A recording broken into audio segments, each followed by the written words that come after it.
pursuit of sustainable development, women play a crucial role as agents of change, yet they continue to face numerous challenges that hinder their full participation and contribution to nation building. From economic disparities to social norms and institutional barriers, women encounter a myriad of obstacles that impede their progress towards sustainable development.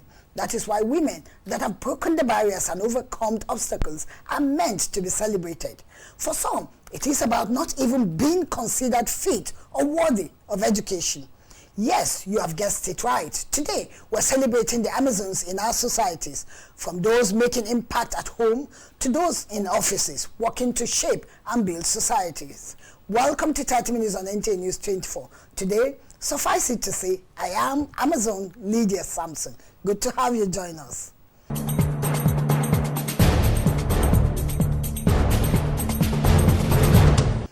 The girl child often starts battling discrimination from birth. Believe me, I know what I'm talking about, especially since my mother's first child was a baby boy who died as an infant. And when my mom got pregnant again, my father said he dreamt that an angel brought back his son. And behold, I came, a baby girl. That he was unhappy? A story for another day. Well, let me allow Stephen Wokolo tell us more in his chronicles of women in Nigeria, how they have played and are still playing crucial roles in national development, yet face challenges like discrimination and marginalization. What efforts are being made to promote gender equality and empower women? Why is it that despite progress, women in sub-Saharan Africa, including Nigeria, still encounter obstacles limiting their rights? Stephen, please bring us up to speed. Women across the globe have made significant contributions to national development in various ways. They have played and are still playing pivotal roles in the different sectors such as education, healthcare, politics, economics, leadership, and community development. For example, women have been leaders in advocating for social justice, improving healthcare access, advancing education for all, especially the girl child, and promoting sustainable development goals. You look at what is happening globally, women are excelling. And besides, God created them male and female. So whether we like it or not, whatever the stereotypes are, believing that women have not yet arrived or women should not even be given the chance, I'm afraid to say women are not only getting the chance, but women are also becoming a part of everyday life as far as what is happening from the global scene is concerned. I'll give you an example. Look at the academia. Look at the security forces. Look at aviation. Look at medicine. Look at every facet of life. There's hardly anything that happens these days that you don't get a woman who is playing a pivotal role. I will need to add, yes, do we need to see more women in boardrooms? Yes. Do we need to see more women, at the helm of affairs? Yes. But the bottom line is, I can assure you that from the global scene, women are doing very well. In Nigeria, women have also been instrumental in national development and promoting peaceful coexistence. Nigerian women have been active both in grassroots movements, national and globally, in political activism, entrepreneurship, and development initiatives. In Nigeria, women are not allowed to be heard. They are not allowed to, enter politics because they believe that it's for men. Politics sometimes it enter into the night. You understand? So some cultures frown at it. Not just culture, some men generally frown at it. They don't like their wife going out at night attending political meetings. So all these things should be changed. We are copying from America. We have to copy America from A to Z, what they are doing. Their women are being encouraged. Their women are being encouraged. But here in Africa, especially Nigeria, our women are being marginalized. However, they continue to encounter barriers such as limited access to education, economic opportunities, healthcare services, and political representations. And I think that there's need for empowerment and advocacy. A lot of women are so impoverished. They lack the basic education. If the Nigerian woman is given the basic education, for instance, the issue of a girl child, The Nigerian woman, the market woman, thinks that she's the one responsible for producing a girl child. No, no, biology has told us that it is the man that releases the sperm that produces a male child. But you see, especially in the rural area, you see women going back to the delivery ward just to have a male child so that they can sustain their marriage. So there's need for advocacy, there's need for education. That most of these women need to be educated. We can come down to their level. Leading to continuous efforts to help promote gender equity in Nigeria, including legislative reforms like the National Gender Policy and the Violence Against Persons Prohibition Act. Similarly, there are initiatives aimed at increasing women's participation in politics and decision-making roles, promoting girls' education and empowering women economically through entrepreneurship and skills development programs. The question is, are these mere policies on paper or are they translating to concrete actions? When Mrs. Abacha took the delegation to Beijing, when they got back, there was so much about women emancipation, women equality, and empowerment, The bottom line is that Mrs. Abacha, to a large extent, in the modern era, set the tone for that. But are we seeing the much needed gap being closed? When 1999 came, we had more women in the legislature and the number kept on dwindling. And I think we are at the very lowest. It quite should not be the case. But can we also take inference from where we are coming from? People like Mama Margaret Ekpo, Gambo Sawaba, Fumila Ramsonkwiti were grassroots women. Can we begin to see that women who truly want to participate in politics give credence to grassroots politics? I think the problem is that sometimes they just want to emerge from the top or from the middle without really giving credence to what happens at the grassroots.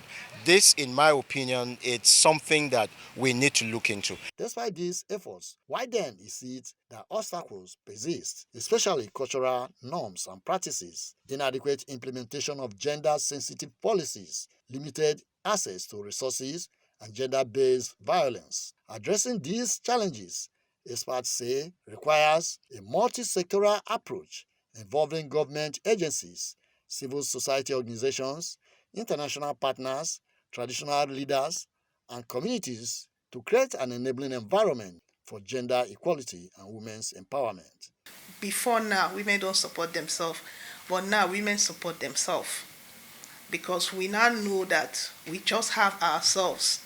We now support ourselves. For instance, I'm a woman and I will support any woman out there that is trying to do something that for the betterment of society.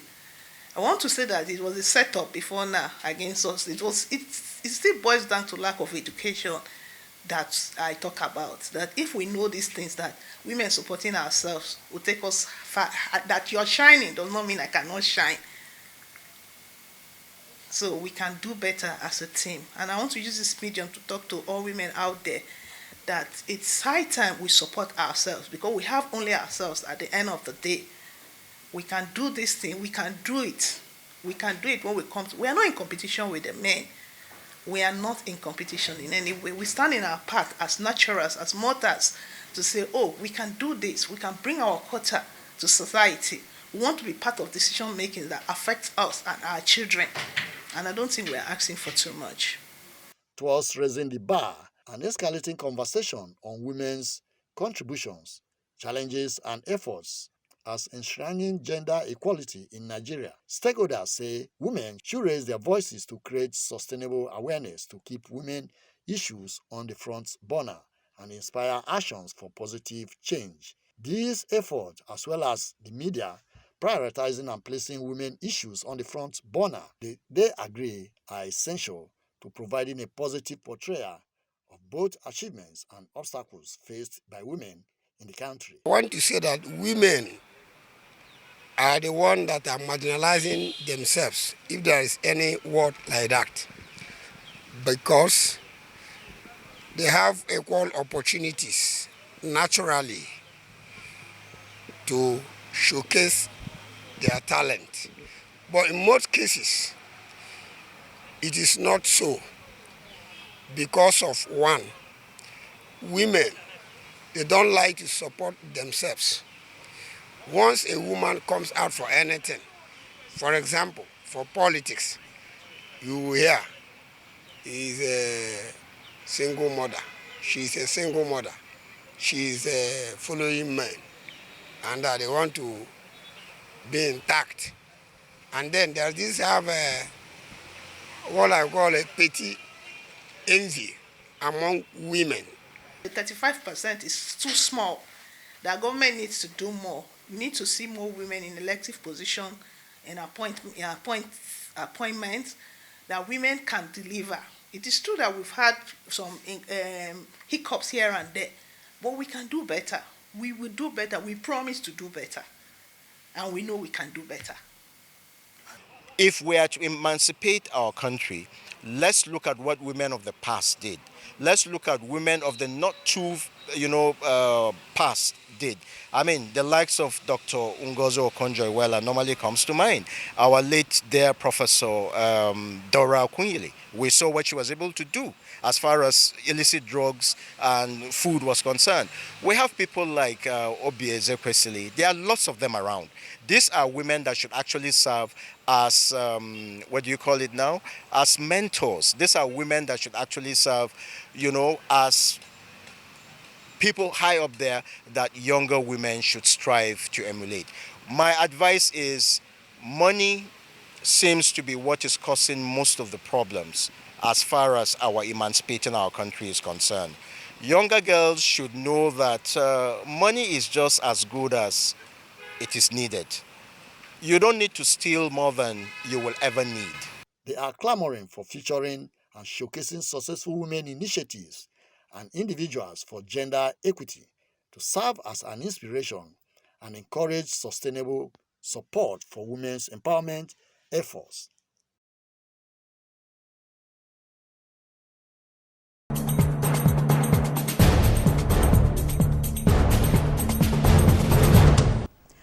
Our second report by Ibrahim Bello Gunda will tell us how Nigerian women are excelling globally, making use of opportunities and international initiatives aimed at integrating women into development agendas. Are the efforts at inclusivity gaining momentum in Nigeria? Ibrahim Bello Gunda has some answers. Women are the engine of growth and development in any society, playing a significant role in all spheres of human existence, being mothers who nurture children as their first teachers, empowering children with virtues positively. Women accelerate progress, knowing that their progress is the progress of all, from the family to the larger society. Recently, the conversation around diversity, equity, and inclusion has gained significant traction within Nigeria's corporate structure, with organizations recognizing the need to foster diverse, equitable, and inclusive work culture for women towards enshrining sustainable development. Our Labour Act, I can say, needs a lot of work. One, it has a lot of lacunas, one on inclusion for persons with disability, which includes women with disability. It also excludes young people in certain spaces and sectors. And why I say that is that this question you've asked is still based on quota. And, for that to take place, there has to be legislation. There has to be a review of the Labour Act. And that means that as you're coming out of NYC, there is really an aggregate, a summary of numbers for certain sectors. But you also have to understand that it's not just about numbers right now, it's about qualitative numbers. Oftentimes you find out that employers would really want to employ a certain number of youths, perhaps female, and you will find out that, what they studied versus what you're hearing. So again, it goes back to institutional balance. Nigerian women, like their counterparts the world over, are always ready to take responsibility and commitment towards contributing to development and growth of the country, and have demonstrated this excellent spirit all over the world, with some of them at the center playing global roles and contributing to humanity. Well, of course, we have our trophies. We have Her Excellency, the Deputy Secretary General at the UN, our big sister, Excellency. We have, like you've already mentioned, Dr. Okonjo-Iweala. We have all kinds of profiles of women occupying their space. The truth is we need more. Doing more, we need more. But Nigeria is still the world's largest demographic when it comes to frontline female entrepreneurs and CEO brands across the world. We are number one, not just because of our numbers, but because of our resilience and the fact that whatever the challenges are and have been, the history of our socioeconomic paucities and all of those issues, there is something about the zeal and resilience of the Nigerian woman's spirit that brings her through. We have seen people and personalities of women who have drawn great strength from not just being Nigerian but also representing us on the global stage. Someone like Adejoke Bakare, who just won the Michelin star. The Michelin star is the highest star you can give to a restaurant in the cooking sector. And then you talk about the fact that we have the Chimamanda Adichie in the literary space, who has won several layers of awards. And these are all women doing extraordinary things. So I don't think that we lack representation of female leaders who are making us proud on the global stage. The question, rather the problem would be how many of those young women also are leading others forward? How many of younger women are also getting into those spaces? And how are we also taking their examples to open up spaces here for us in Nigeria? Women believe achieving gender inclusion, equality, as well as women's overall well-being in all aspects of life is more crucial now than ever before, especially for Nigeria to have a prosperous economy. We need a woman at the decision table. Until we have more women as lawmakers, until we have more women in the National Executive Council, both federal, state, and local government, the right decisions can never be made. Because a woman makes decisions not for herself, but for her family. A woman's decision is to protect everyone within the family, is to protect her community. I want to appeal to you, let us shun envy, let us shun the pull me down syndrome and keep supporting one another. The Nigerian woman and the estate of inclusion has become something that she is no longer shy to speak out about or fearful to resist and insist that I own my space and I remain in that space. So when it comes to issues of social welfare, we ourselves are beginning to empower ourselves into those projects and programs, defining policies, working with FIDA and all other international federated bodies and NGOs to give the Nigerian woman, by voice and by the value of her invested time and entrepreneurship and professionalism, to give to her those robust opportunities that will create prosperity wherever she is and through her into her economies and rescale economy as the case may be. The affirmative action is intended to deliberately remove barriers, build and empower the capacity of women in their chosen field of human endeavor, as well as to create opportunity for women to thrive in employment, education, appointment, among others, as part of efforts to redress past discrimination against women, and some women have this to say. In terms of where we want to be, I think the conversation doesn't need to stop. I think it is the advocacy that has brought us where we are. We may not be seeing the dividends, but I think where I am, I have a modicum of courage, is that the engagements are building more new voices. More new women are in the spaces, more young voices are in the spaces. What we now hope to see is a deliberate attempt to see how we can find legislation to be able to empower those outcomes, to make them law, just like we see in other countries, to open up the spaces for women. Countries like Rwanda, for instance, countries like Namibia, and countries like South Africa. And so I'm hopeful that, yes, we may not be where we want to be and probably a decline, but I feel that we can't stop conversing and having these conversations, but let us put a higher level and degree of impact in terms of outcomes by looking at stakeholders who can make sure that we get a lot of outcomes that are beneficial to the women in terms of numbers.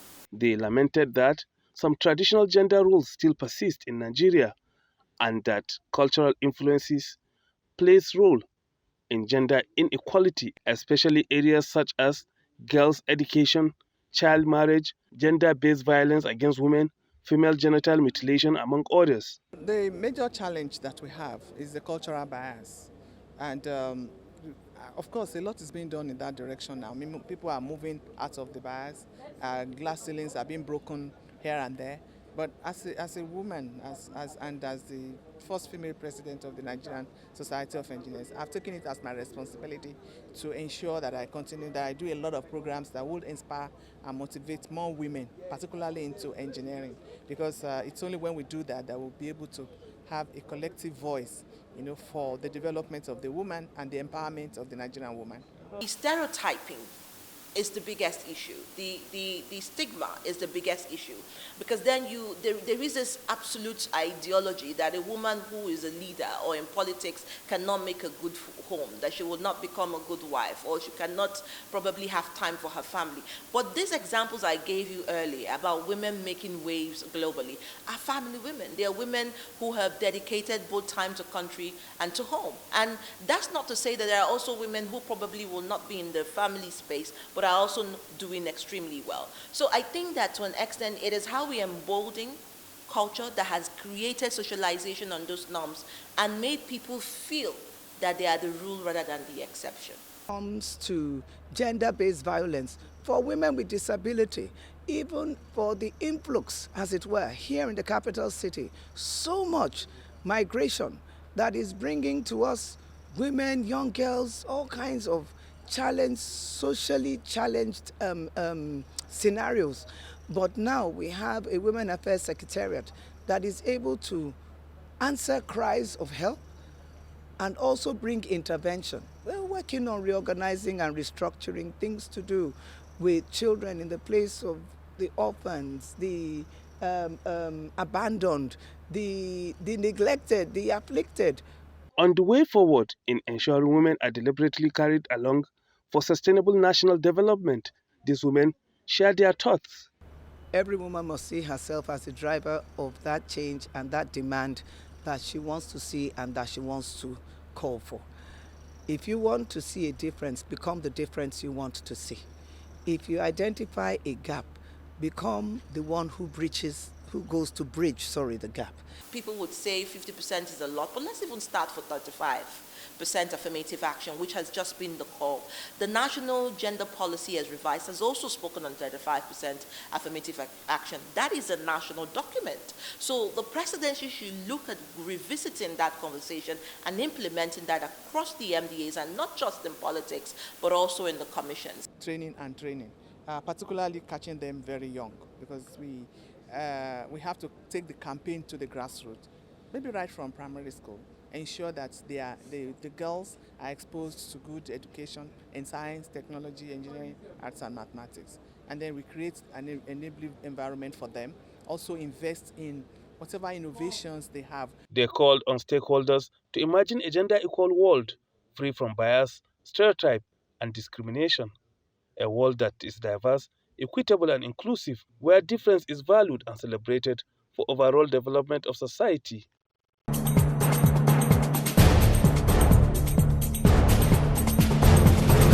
While traditional gender roles persist globally, is society gradually recognizing that women's contribution is vital for societal progress across all sectors? Furthermore, the need to mitigate cultural norms and stereotypes, often restricting women's freedom and preventing them from fully engaging in economic activities or pursuing leadership roles, must be prioritized. This can be done by addressing these deep-rooted beliefs and promoting gender equality, essential for empowering women and unlocking their potential for sustainable development. We thank you for joining us in the celebration of our Amazons today. Please remember to celebrate the women around you every day for their role. Thanks for watching. I'm Lydia Samson.